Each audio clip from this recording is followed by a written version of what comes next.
My name is Onrie'S. You've seen me sell comics. I want to buy this comic. Too bad, because that comic sucks! You're watching Onrie'S Comic Mukbang Reviews. Prepare to get banged. I love that introduction. What's up, everybody? Welcome back to Onrie'S Comic Mukbang Reviews. I'm your host, Onrie'S. Got something on my... Got something on my... Freaking... You got... Hold on. Good shit. You guys see it? It's freaking gone. Freaking better be gone. What's going on, everybody? Welcome back to Onrie'S Comic Mukbang Reviews. I'm your host, Onrie'S. It's great to be here with you guys today.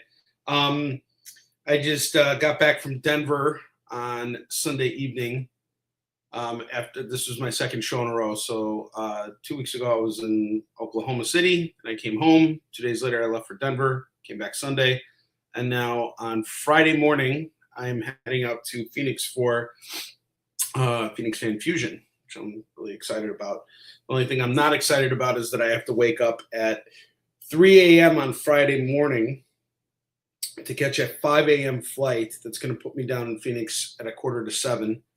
And then I have to head over to the convention center right away, set up, and then work a 10-hour day. So not really excited about it. Gotta say, I'm not really excited about it, but this is the last show on my circuit. And, you know, that's really kind of the worst part about it.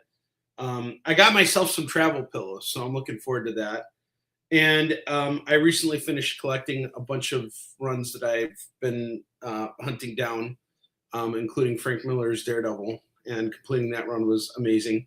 I'm almost 9 issues. I'm actually exactly 9 issues away from finally completing my read on John Byrne's Fantastic Four. Because I don't just collect these comics, guys. I actually freaking read them. And I've also been reading independent books too. Over the weekend, I decided I was sharing my space at Fan Expo Denver with Vaughn Coleman, who creates this really cool independent superhero comic called Phenomenova. And I picked up his books a long time ago, and I'm like, you know, I might as well read these books now because I have them. And after spending a weekend with him, I was like, you know what? I need to, you know, I owe it to myself to read these books. So I picked it up, and eventually I'm going to also read this book right here, Risk, by my man, D.G. Chichester. D.G. was a prominent Daredevil writer in the 90s, and he is now making comics with Black Box Comics. And they look really awesome. And this is kind of like a cyberpunk series. So I haven't actually read it yet, but we traded works at GalaxyCon. So that was really cool. And I met DG at DragonCon last year. He just came up to my booth and was like, this is really cool. He saw my banners and everything. I was like, holy crap, this guy, like, you know, worked on Daredevil and thinks my stuff's cool. So I stopped by at his booth and I learned more about, you know, what he was doing and stuff. And I picked up his work. He did the Batman Daredevil crossovers that were done in the 90s, and he worked with Scott McDaniel on that, and that was really cool. I really enjoyed that, and I messaged him after I finally read it. I had to hunt it down first and read it, and then I reached out to him and told him I really enjoyed it, and told him I wanted to present him with Warland as a gift. And I also have some of his Daredevil books too that I've never actually read his Daredevil run, so. I'm looking forward to reading that as soon as I get done with Frank Miller's run. What I decided to do was I blame Vaughn Coleman for this. He got me on, you know, he put me on the idea of revisiting Daredevil or Frank Miller's Daredevil, and not just like the Born Again run, but the entire freaking run. And it started with the books that he actually wrote and drew, but then I'm like, I might as well just get all the books, including the ones that he just drew. So I'm currently reading issue 160. I read 158, 159, and now I'm on 160. I'm also reading the novelization of Once Upon a Time in Hollywood, and that's been really great. I've really enjoyed that so far. And this is my recovery. Like when I'm not, you know, on the road, you know, going to Comic-Cons and I need just time to rest. Like what I'm mainly doing is just sitting at home and reading comics and enjoying myself and resting.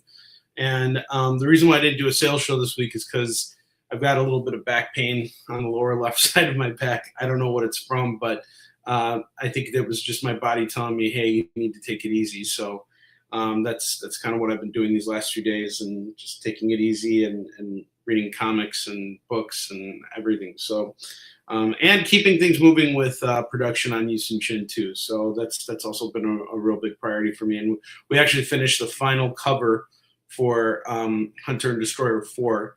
And I can't show it to you guys because it's very spoilery, but it's the best cover I think we've ever put together. I'm really proud of it. And I'll probably reveal it sometime in September.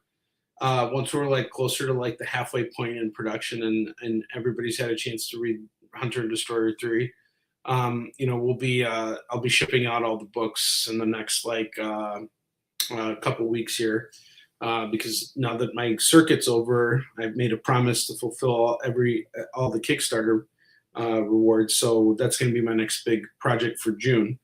And so I got no conventions, but I am working on doing a little like signing tour in the Chicagoland area. And I have some plans with that. So that's going to kind of keep things busy for me in June.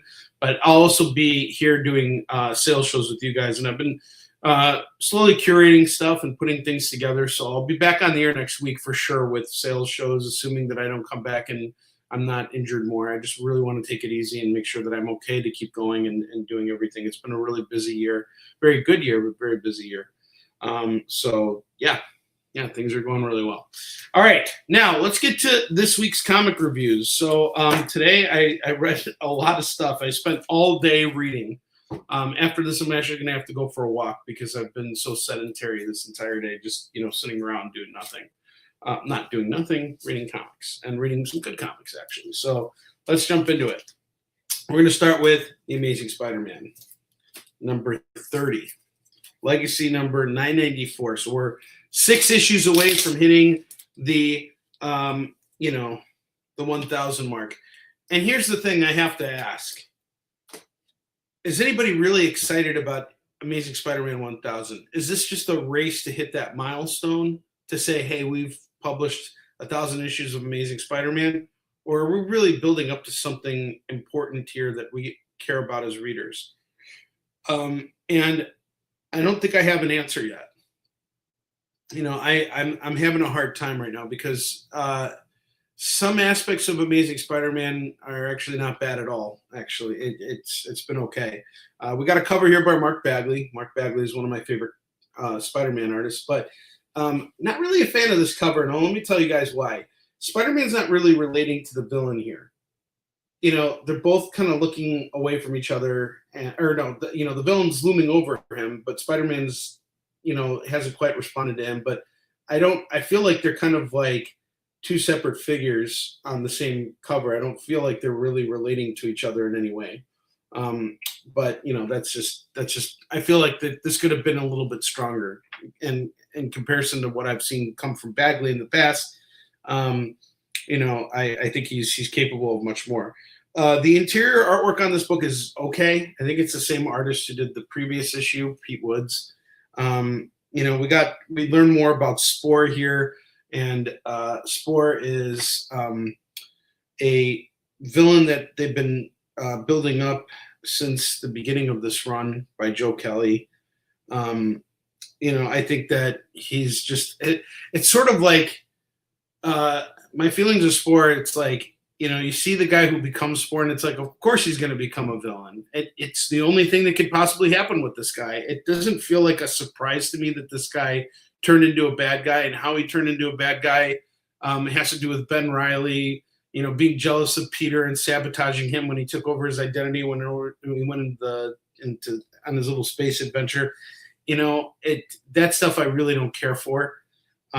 Now, is Spore an interesting villain? Yeah-ish. And then you have this other third-tier character, Kintsugi, who they connect to another character in Peter's new job. And, he's like a Japanese version of Captain America, but he's based in America. I don't know.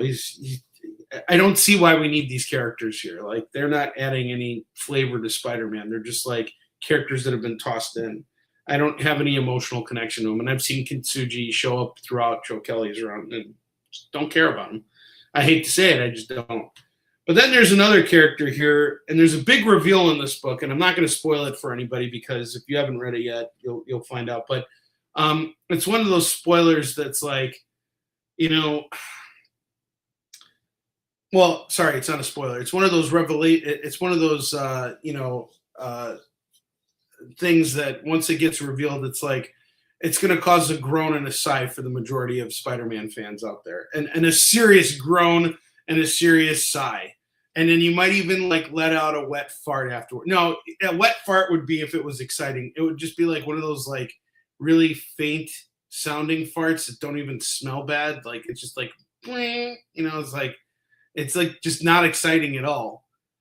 And that's how I feel about this, man. It's like, what the hell are they doing? Like, this is not engaging stuff. This is not making me excited for the next Spider-Man book.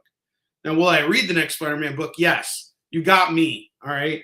Because I like coming on here and reading Spider-Man and I want to like Spider-Man. I'm waiting, and I'll tell you something. There are hints here of what could be a comeback for the character in different ways, but I'm just not seeing it yet. I'm not seeing it fully realized yet, and I don't know if what's being revealed as the show as the series goes on, if it's compelling enough to really matter. So yeah, that's my opinion. This was a pretty non-exciting issue. I'm going to be completely honest. Like, the covers feels pretty uninspired. You know, I love Mark Bagley. You know, he's one of my favorite artists, but this just feels like it's thrown together. The villain doesn't feel very exciting either. The stakes, you know, like I'm not feeling this, but it's out there. It exists, and I've read it. It's not the worst comic I ever read. So we'll give it a 2 out of 5, I guess. I mean, honestly, I wish, and that's the problem with Spider-Man. It's such an inconsistent book. It's either good or it sucks or it's, you know, somewhere in the middle. This is one of those in the middle books. You know, it's not good or bad. It's just there. It's like, here's another issue of Spider-Man. Let's race to issue 1000. You know, like, I really was kind of hoping that they put a little bit more effort into it. Like, when you look at Frank Miller's Daredevil, you know, which I'm reading, or John Byrne's Fantastic Four, there's a lot of intention when you're reading these books. You know, the creators are really trying to build something that matters, and they're changing these characters in ways that matter so that you want to read the next book. And when I feel unexcited about the next issue of Spider-Man, that's kind of a problem, especially being a Spider-Man fan. I'm a big Spider-Man fan. I'm a big Mark Bagley fan, you know, and I don't care for any of this stuff that's happening right now. Spore, is he a Spider-Man villain? Well, I guess so, because they told us he is, but do I care about him as a Spider-Man villain? Not yet. You know, could that change? Sure. You know, but then we still got Hellgate, and I think Hellgate is just, I'm so not a fan of Hellgate. I don't think Hellgate's a Spider-Man villain either. It's like, you know, what happened to the days of like giving Spider-Man villains that actually match the kind of level of character that he was. You know, and I understand the whole idea of throwing curveballs in his direction, having him fight characters that are not, you know, in line with who he is as a character. But I kind of feel like there should be more relation to who Spider-Man is. Honestly, I want to be a fan of this series. I just can't get behind it. I just can't. It's a very inconsistent book right now, and it's not written or badly drawn. It's just that the overall plot line of where they're going with this is not very exciting. So, you know, this is not one of those books where I would say, oh, it's crap, throw it out, burn it. It's bad writing and bad art. No, the art and the writing are just fine. It's the overall plot line. That's my issue. And here's something I want to talk about too. I want to talk about Peter Parker for a minute, because the way he's written right now, and I've talked about this, I've ranted about this. I rant about this every 2 weeks when a new Spider-Man book comes out. You know, Peter Parker is very unlikable right now because he lets everybody down in his personal life. And it's like, well, this is just where he is right now. No, he's been like this for a long time. And the idea of Spider-Man, and I'm also, by the way, reading 90s Spider-Man books too. I'm actually reading the Cosmic Adventures right now. Peter Parker back in the 90s compared to Peter Parker now are two different characters completely, in the sense that Peter Parker from the 90s actually made more of an effort to balance his personal life. Sorry, someone's calling me. Made more of an effort to balance his personal life and was able to do it. You know, like, he still had bills to pay, and he was responsible for getting those bills paid. When Aunt May needed him to take care of her, he would be there for her. You know, he was loyal to Mary Jane. He would show up when he could. You know, when Peter Parker doesn't have that structure in his life, he becomes a very unlikable character. And he's letting everybody down now. And the other thing I kind of feel about Peter Parker is that he really doesn't like himself very much. He is in a constant state of punishing himself for, you know, all the guilt he carries and things like that. And I get that that's the core of the character, but I'd like to see Peter grow up a little bit. I'd like to see him mature. You know, as a reader who's been reading Spider-Man books since I was a kid, the best thing I loved about the 90s books was that we saw this character grow. He started out as like a nerdy teenage kid, you know, who had good grades and didn't have any friends. And then he became Spider-Man, and, you know, suddenly he had confidence and all these things, but his life was progressively improving. And I think ever since they retconned him in Brand New Day, you know, he's just been sort of like a loser. You know, it's like he really hasn't amounted to much, and I'm a little disappointed in, you know, his growth as a character. It feels very stagnated, and I'd like to see more for Peter Parker, and not retirement. I mean, I want to see him I want to see him settle down. I want to see the next step in Peter Parker's life, and I want it to grow into something that matters. Give us a new, like, again, what Jonathan Hickman did with Ultimate Spider-Man, that was brilliant. Everybody was on board with that. Why they ended that, I have no idea. But they need to retcon that shit and get rid of this, whatever this Peter Parker is. He's not my Peter Parker. All right, next book here. And that's the end of my rant right now. So the next book we got here is Absolute Green Lantern number 15. Now, I have not been a huge fan of this series. Out of all the Absolute titles out there, this is my least favorite. The one that goes after that's my least favorite is Wonder Woman, and then what is it? Flash. Flash is a step up from Wonder Woman, then Superman, and then Batman. So I'm not a big fan of this. Yet I have every single book. I've read the entire series, and I can honestly tell you, I have a really hard time caring about any of the characters in this book. And I've read every single issue, and I will buy it every month.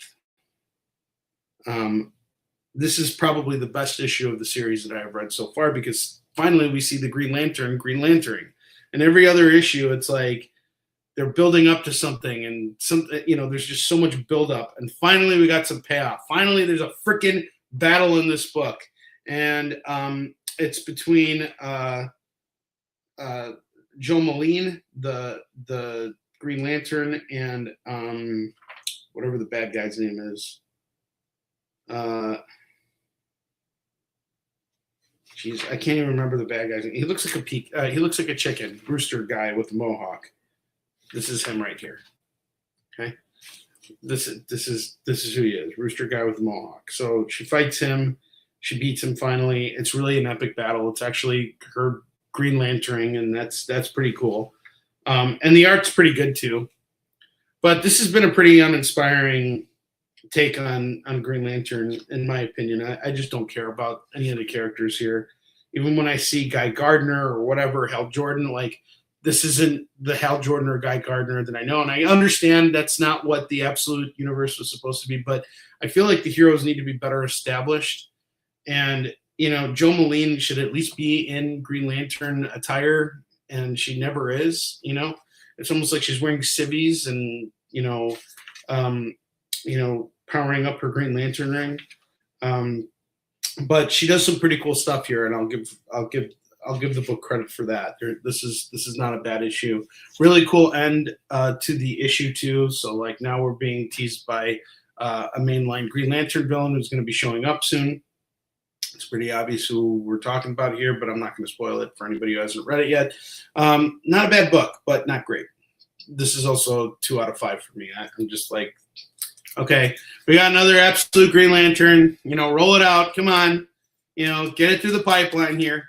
And Jay, you're gonna like my next review. This next review and the next book that I picked up here, I picked up specifically for Jay, because Jay is at fault for the reason why I read this book. I got The Dead Man by W. Maxwell Prince and Martin Morazzo. Very interesting book.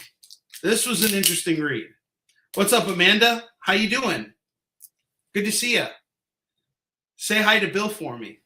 So Amanda here, she hosted me when I was in Denver last week, and if you guys saw last week's episode, I was actually filming out of her guest bedroom. So she hosted me at while I was at Fan Expo Denver. Her and her husband Bill, they took very good care of me.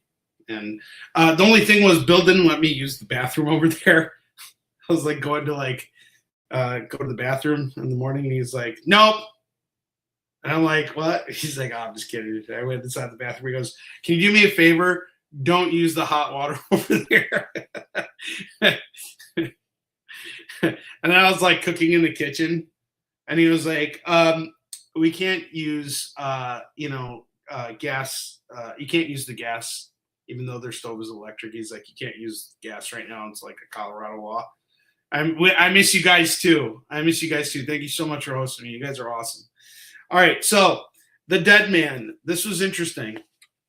So basically, Boston. For those of you guys who don't know who Dead Man is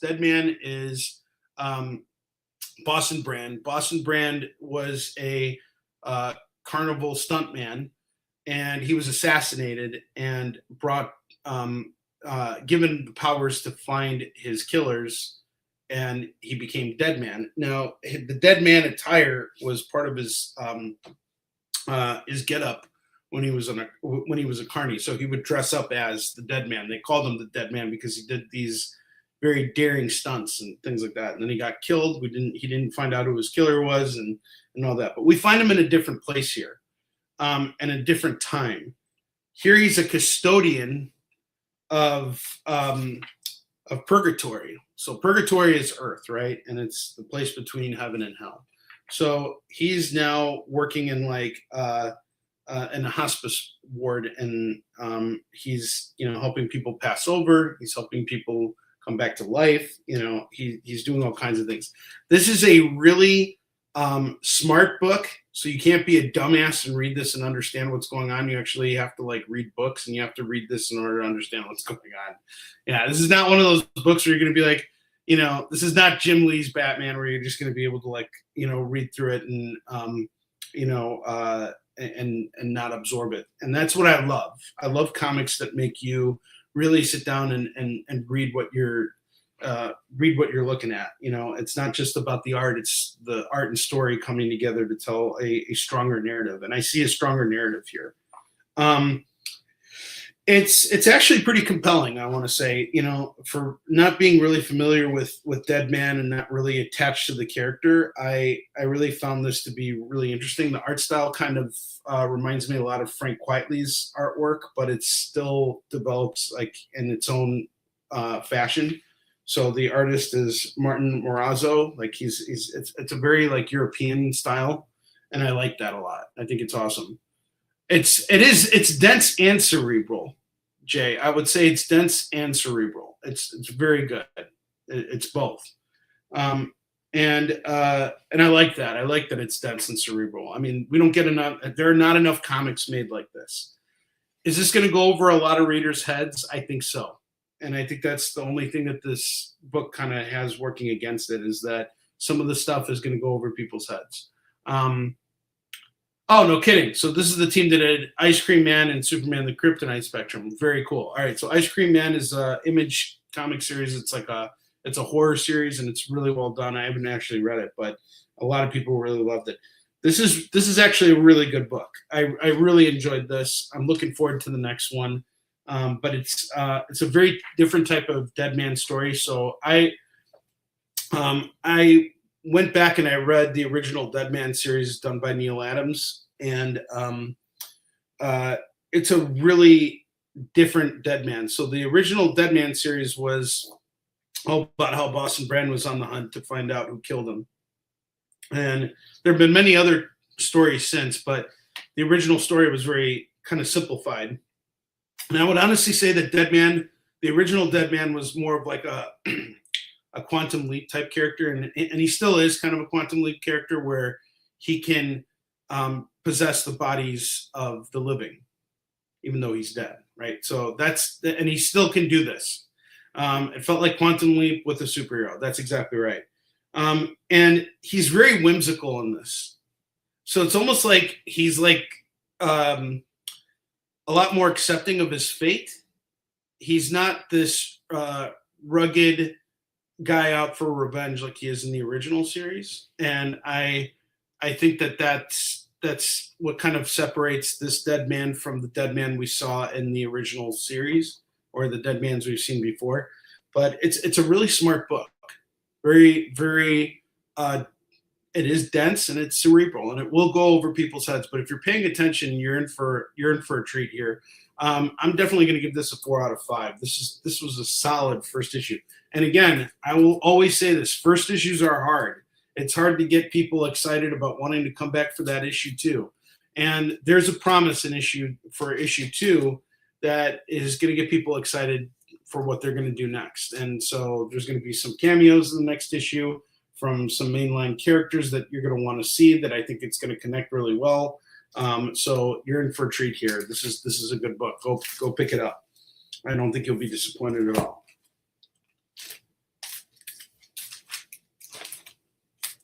Now the next book here.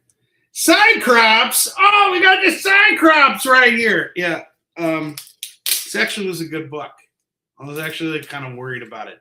So I thought issue 4 was the last issue of this series, and should have been. I don't see why we needed it to go on for 5 issues, but here we are. We're at 5 issues, and it concludes. And it concludes the way you would want it to, I guess, for the most part. Cyclops has some really strong lines here, and his leadership really comes through. And I think that now that I've read the whole story, I can kind of say that this is not just about him being a mutant with his visor, shooting things with his laser beams. His freaking laser beams! It's actually like more about who he is as a leader. And he has some pretty powerful lines, especially at the end, and the way it ends is really great. And it kind of reminds you of why he's such a badass. And I know there are a lot of people out there who hate Cyclops because they think he's an asshole. And he is an asshole, but he's an asshole by design, because, he has a tough job. He has the toughest job, and he's an outcast. So he has no choice but to be an asshole. He's standing up for mutant kind, and mutant kind is outcast. And so he has to be the tough boss. And everybody is always giving him shit, and he's the leader, and he's not the strongest X-Man, but he is a fantastic leader. He's a great strategist, and he knows how to, utilize mutants who have good powers, and, in order to, overcome whatever odds the X-Men are dealing with. And he really showcases that here. And there's some really cool moments in this entire arc. Is it the greatest Cyclops story ever told? I don't know. Did we need this? I'm not sure. I mean, does he stand out here in ways that he doesn't in the comics? Maybe. I feel like he's, the X-Men series, he's really kind of the main character. So giving him his own series, I don't know if we really needed that. But we got it. And, I think Alex Packnadel tied it up nicely. This was a good conclusion to this 5-issue run. Cool cover, great artwork inside. I mean, now that it's done, I have absolutely no complaints. This was a good series. 3 out of 5 on this. This was very good. In fact, I'll actually be kind. I'll give it a 3.5 out of 5. This was really good. It was decent. All right. Now I got the next book here, Mark Spector, Moon Knight, number 5. Oh boy. This is another one of those books where I'm grunting and sighing and letting out that silent fart that doesn't, or not that silent fart, but that like little wee, that doesn't have any impact whatsoever. We see Moon Knight holding some debris up. That doesn't happen in the book. That's the only spoiler I'll give you guys. In the previous issue, this series has just gone in so many different directions. And you know what? I'm at fault here because Jed McKay, who I think is a great writer, has been building a much longer narrative. So it's almost like I'm jumping on with Infernal Hulk number 1, which is not where it's supposed to start. Is this not Jewish enough? I'm almost offended that you asked this question, Lewis. No, it's not Jewish enough. It's not sensical enough either. Like, it tries to be, it's trying to be a smart book, but I don't think it is a very smart book. Or maybe I'm just missing something here. I'm missing a lot of some things here. Because isn't Moon Knight supposed to have multiple personalities? Because he's referring to himself in, the first person in this. So I don't see the other personalities showing up here. My favorite Moon Knight run was actually by Max Bemis when they brought in Ra and Jason Burrows was drawing it. That was my favorite Moon Knight run because we saw the different personalities play a role in the story. Here, we're not really seeing that. Oh, nice. Awesome. Hey, enjoy Masters of the Universe, Jacob. That's awesome. I'm going to see that with my kids next week. So Moon Knight is it's a quick read. It doesn't feel really it's advancing a narrative, but it's a narrative that started in one direction is now somewhere else, and now they're building up to something else. And it's kind of like, if I had to summarize where this was from the beginning to where it is now, I have to say I'm honestly having a hard time following it. I jumped on because I figured it was a number 1. It was a good time to jump on, but it's kind of like Infernal Hulk. If you jump on an Infernal Hulk number 1, you're going to have no idea what the hell's going on. You would have had to have read all of Philip Kennedy Johnson's run in order to really understand what's going on with Hulk. And that's what leads up to Infernal Hulk. So I kind of feel like the same case is true of Mark Spector Moon Knight. But again, let's keep in mind the rule of a comic. Okay, the rule of a comic is that every issue is somebody's first. So if this was my first issue of reading Moon Knight, would I understand everything that was going on? I have no idea what's going on. He's got a talking sword. He's going into a building to kill this hotel. Literally, this is what's happening. And then he runs into some guy. I don't even know who the hell it is, but he's got a yellow belt. Here, I'll show you what he looks like. Guy with yellow belt and gold tooth. It's like, and this is a big reveal. And I have no idea who the fuck this guy is. I have no idea what I'm looking at. And then he's got a gold tooth too. So we'll call him Gold Guy, whatever. But he basically takes Moon Knight's sword and says, fuck you, this is now my sword. I'm going to take it and I'm going to shove it up your ass and turn it into a dragon. And he does it, turns it into a dragon. And so now Moon Knight is kind of like beaten and he's like walking around and, there's his cape, it's like all elongated and everything. And you know what it kind of made me realize at that moment when I came to that? What Moon Knight really needed in that moment is a big fucking boot like Spawn has. I really think that could have really fixed everything for him. Because if he would have had a boot, then he'd be able to like boot stuff. Just here, I'll show you guys what I'm talking about, okay? Just hang with me here. Like imagine if he had a big boot like Spawn here. Here, hold on, let me get rid of this thing here. I just want to make sure you guys can fully see the boot. Do you see the boot here? Okay. Now, if he had that huge boot, how the fuck does he even walk with this thing? Like, seriously, like, that boot's got to weigh like 30 pounds. And he's going, his sports excited boot. Oi!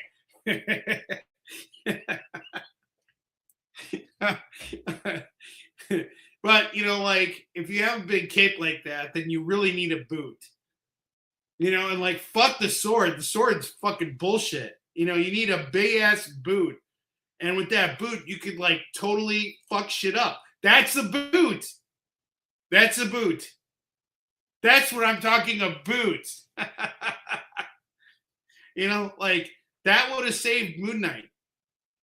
But he didn't have his boot. And so he's doing the next cheap ass thing he could do is, you know, he's asking for help from other Marvel characters. Who they are, you'll have to find out when you read it, because I'm not going to spoil it yet. Some of you guys may not have had a chance to read this book yet. But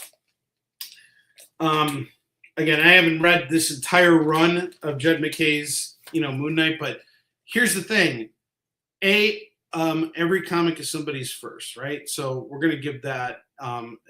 We're going to judge it on that level. And do I understand what's going on in this? No. So we're failing on that level. But the second level we're failing on is, do I care to know what's going on? Am I going to want to go back and read all those issues? No. I now have 5 issues of this series, and I have no idea why I'm picking it up every month. Is it just so I can bitch about it? Probably.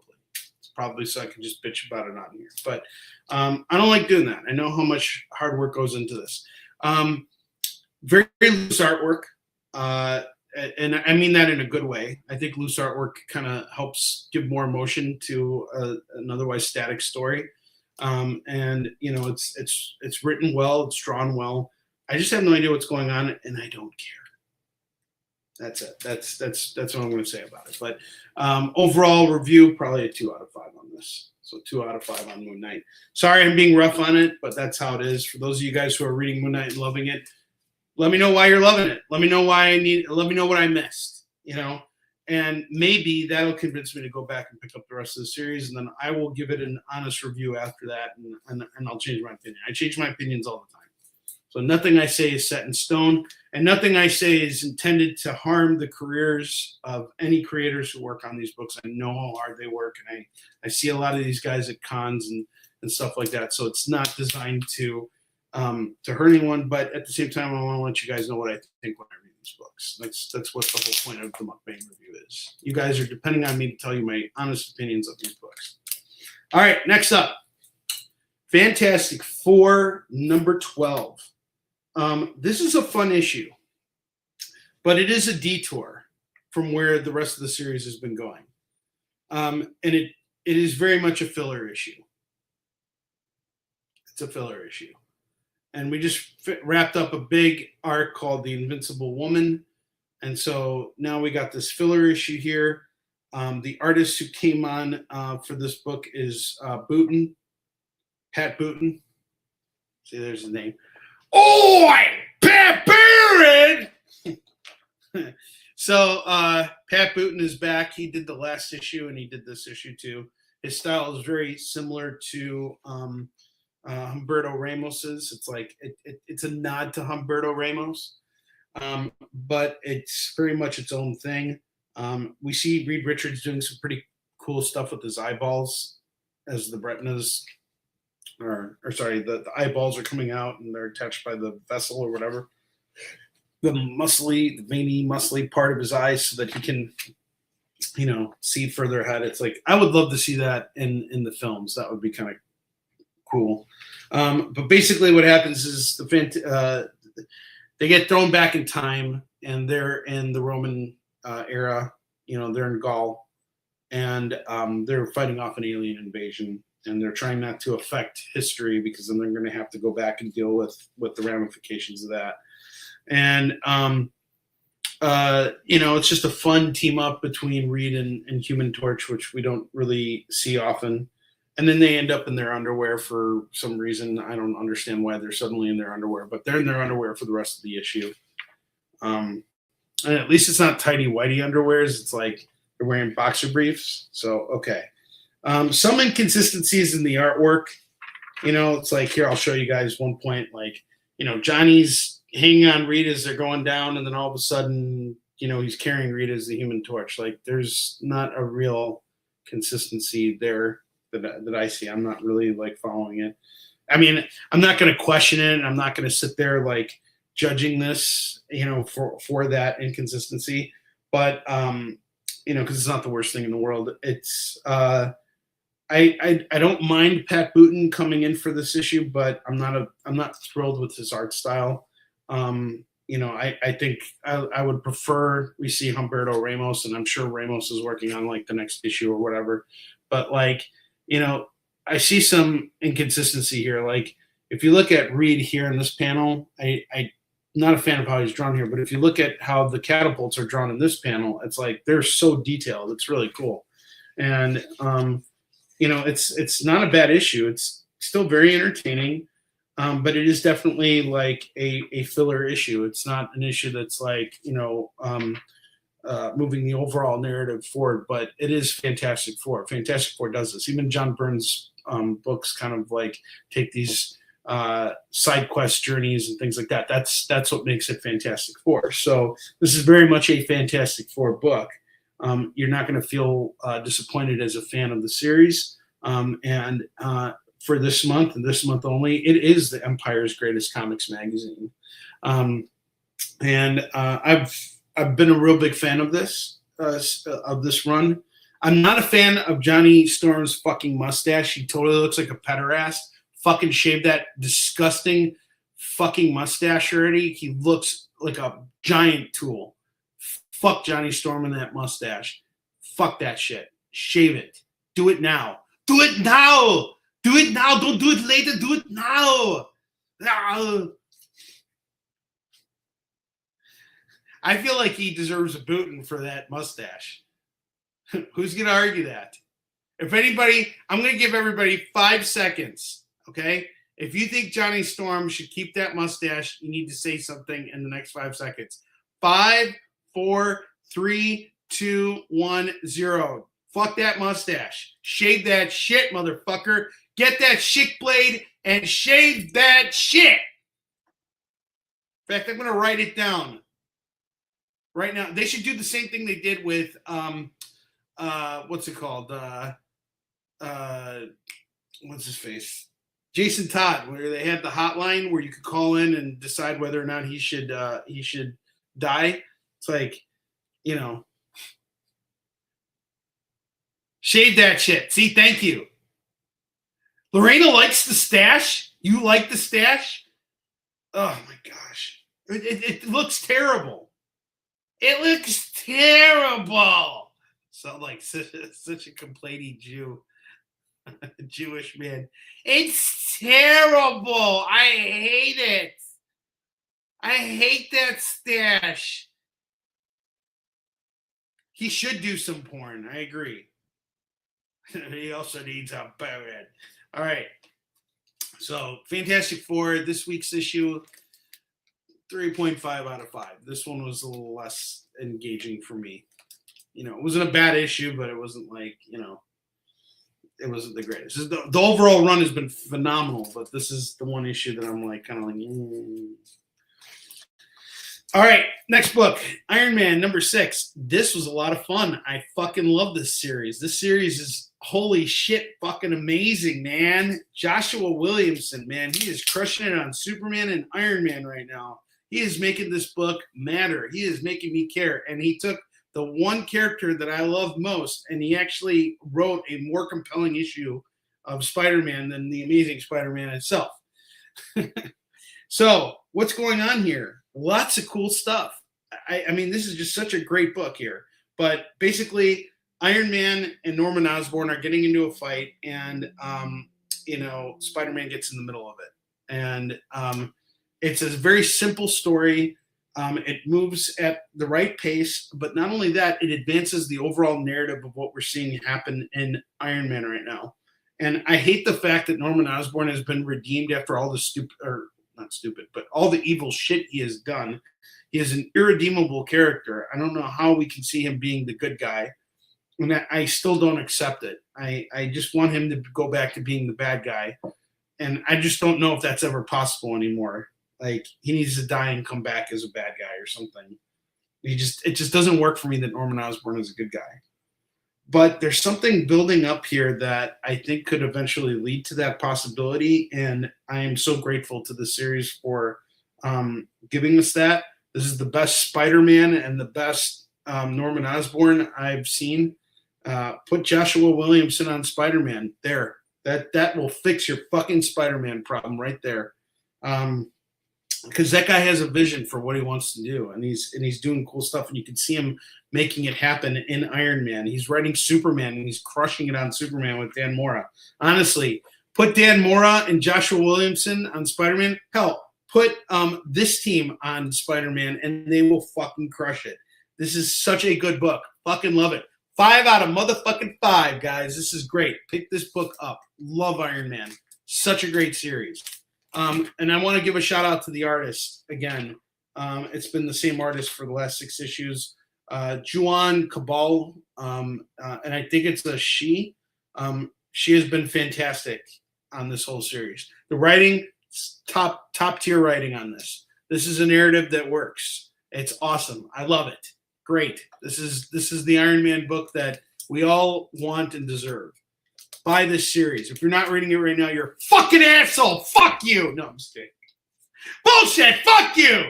No, it's a great series. Love this Iron Man. This is a great series here. Last, but certainly not least, we got Batman number 10 here, and this of course delivers, because how can it not? You got Matt Fraction and Jorge Jimenez continuing their epic run on Batman. Batman is the book that we all deserve and need right now. So in the last issue, Batman took the fight to Vandal Savage, and basically he's trying to show him that he's not going to be pushed out of Gotham City. And so now Vandal Savage has started a new campaign called Rat Out the Bat. He's trying to get all of Gotham to turn on Batman, and Commissioner Gordon's clearly not on board with it, but he's just a common police officer now. He's a low-ranking officer now, so he doesn't really have any pull anymore. We learn a little bit more about the Matador, the Minotaur, not the Matador, the Minotaur, who's a new villain who's been introduced in this run so far. So we find out who's under the mask.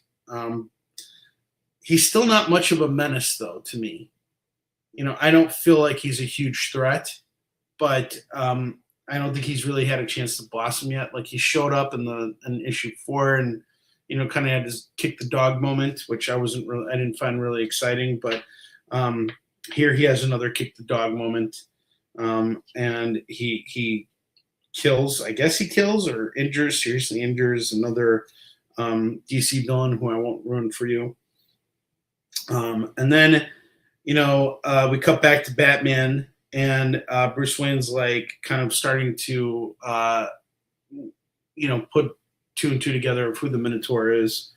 And so at the same time, though, he's putting his mission to find out who the Minotaur is aside, and going back to his fight with Vandal Savage. And so all the criminals in Gotham City think that Batman's been subdued. He's not coming out as much because the police are after him, so they think they can run amok. Big mistake, guys. You don't fuck with Batman. And Batman fucks him up, and he stops a bunch of crimes, and it's cool, and it's awesome, and the artwork is phenomenal. It's just such a pleasure to look at this, and it's just such a good book. And they're building up that narrative and everything. And Batman is really taking the fight to Vandal Savage. This delivers on all fronts. Another 5 out of 5 for Batman. Honestly, this is my favorite series right now. It's nominated for an Eisner, and I'm pretty sure it's going to fucking take it. It deserves it. Iron Man should be up there too, to be honest with you. Iron Man has been that good. But I think Iron Man needs a little bit more time in the oven. I think in the next year, I think we'll definitely see an Eisner nomination for Iron Man, and it deserves it. It's honestly been a great series. These are this week's reviews for me. So this is the new stuff that I picked up. I am going to be working on doing some more in-depth reviews as time goes on. I'm also going to be doing interviews pretty soon. So in June, you guys can expect me to bring on a writer. I'll actually talk a little bit about his book right now since we have a little time here. Let me just pull it off my bookshelf here. Let's see where it is. So I want to recommend everybody to pick up this book right now. It's called Romp, and it is written by Sam Rosenberg, a dude I went to I've known since I was 10 years old. We went to the same grade school. I grew up in the same neighborhood, but I never was really close with Sam. I didn't really hang out with him much, and I didn't know much about him. But as I've read his book, I learned that he has a much deeper story to share, and I'm gonna share the link to. I hope it's a good link. Doesn't look like a good link. It's like a weird, fucked up link. All right, and that big ass fucking link. Jesus, fuck! Why is it gotta be such an asshole fucking link? Look how big that fucking link is. That link needs a booting. Hey, here, copy and paste that link. It's like covering up my whole face. You guys see that link? Memorize this right now. You guys have 5 seconds to memorize this, okay? 5 fucking seconds. If you don't memorize that link, you fucking suck. Okay? I mean, seriously, what the fuck? Can we get like a normal fucking link for this? Son of a bitch. Yeah, I am going to complain and I am going to swear. Oh, I can swear all I want now. It's on me channel. But honestly, though, this has been a really great book here. And I enjoyed reading it. Okay, up to the question mark and it'll work. Okay. All right. Well, thank God for that. Thank God for fucking Jay. If it wasn't for fucking Jay, we'd all be fucked right now. There's so many characters here, I can't even find the goddamn question mark. All right, hold on. Maybe it'll work if I just do it this way. Hold on.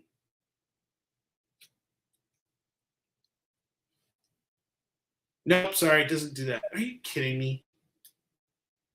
Okay, either way, go to Amazon and type in Romp, An Intoxicated Journey Through Grief.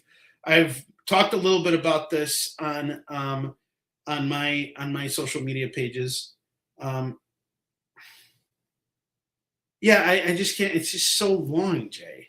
It's like the longest link. Look at how big this. All right, hold on. Look how big this link is. Oh, and look at how big this link is.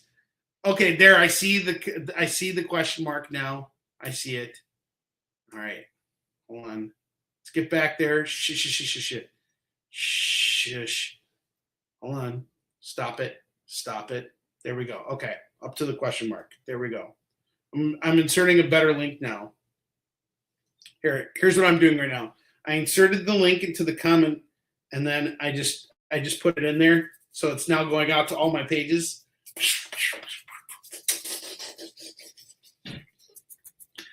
All right, there we go. An error occurred. Fuck you and your errors. All right, but anyway, here's the better link now. We're supposed to be talking about the book, but no. Talking about the fucking links on Amazon, which is longer than the fucking book itself. Jesus. Look at that, like, oh, look at how gargantuan that link is. Oh, sorry. Shh. All right. So yeah, this was a really great book. I tore through this. I highly recommend you guys pick this up. Because we're going to have the writer come on and do an interview in the next couple of weeks. I'm really fascinated to chat with him and hear about his process and what it took for him to write the story, because it's a very raw and honest story, and it's all about what his life was like growing up in Northbrook, my hometown, where I still live till this day. And it's really about how he dealt with the grief of losing his father while he was doing a lot of drugs and touring Europe. And it's a really fascinating story. So if you're into traveling, if you're into food, if you're into drugs and all those other kinds of things, this is the book for you. I think you'll enjoy it. I mean, I'm completely sober. As of next Tuesday, I will be celebrating 2 years of being sober from marijuana usage, but I still enjoyed this book. I was able to really immerse myself in it. It's very eloquently written. It's funny, it's sad, it's everything all rolled up into one. And you know, having known Sam personally, you know, from a, you know, not, again, we weren't really close pals or anything, but we grew up in the same neighborhood. We went to the same school, and I had no idea. I didn't know his story. I didn't really know what was going on in his life until I read this book. And I was honestly really shocked to discover this stuff. And it was a really amazing story. And his journey is a huge inspiration to me too. If you're a fan of Euphoria, I think you'll also appreciate this too, because I'm watching Euphoria right now. So the final season, I'm actually watching the last episode. A couple minutes here, I'm going to let you guys go so I can go and finish that up. But Romp is a really good book. We're going to have the writer on for that. I'm going to be bringing on other comic guests that I just feel like interviewing, and it's really just going to be more of like as I choose to have people on my show, I will have special interviews. So it'll be like special showcases. And I'll be back on to doing sales shows, and I'll probably be back on to, well, I'll definitely be back on to review new comics next week because I'm reading them, so I might as well review them. So we'll be doing that. But either way, I just want to thank you guys for showing up and for. This has now been 7 episodes that I've done now of my review show. I have no idea how I'm still allowed to do this, but I am, and I'm very grateful to you guys for supporting me with it. And again, I'll be back on the air with sales shows next week. In the meantime, I am off to Phoenix Fan Fusion, and you can find me at table 11A1109 in Artist Alley. That's where I'll be set up. So if you're in town, and you know, I'll be pretty tired. So if you can, you know, give me a little pick me up, that would be great. You know, just crop dust my area.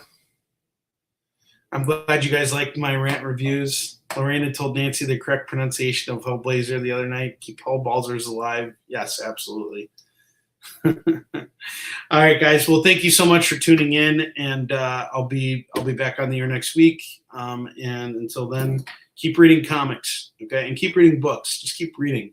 You know, these are the times when I think reading is more important than anything because it expands our minds. It gets us to think about things differently, and gets us away from the phones and the screens and everything. Like, you know, take some time. Give yourself that 30-minute time where you just put your phone down. You're going to go take a dump. That's the perfect time to take a comic, go to the bathroom and read it. I'm not kidding. That's the perfect time to do it because you don't need your phone all the time. You know, sometimes it's better to just put the phone down and give yourself that break. One thing my dad does every day, my dad is a voracious reader.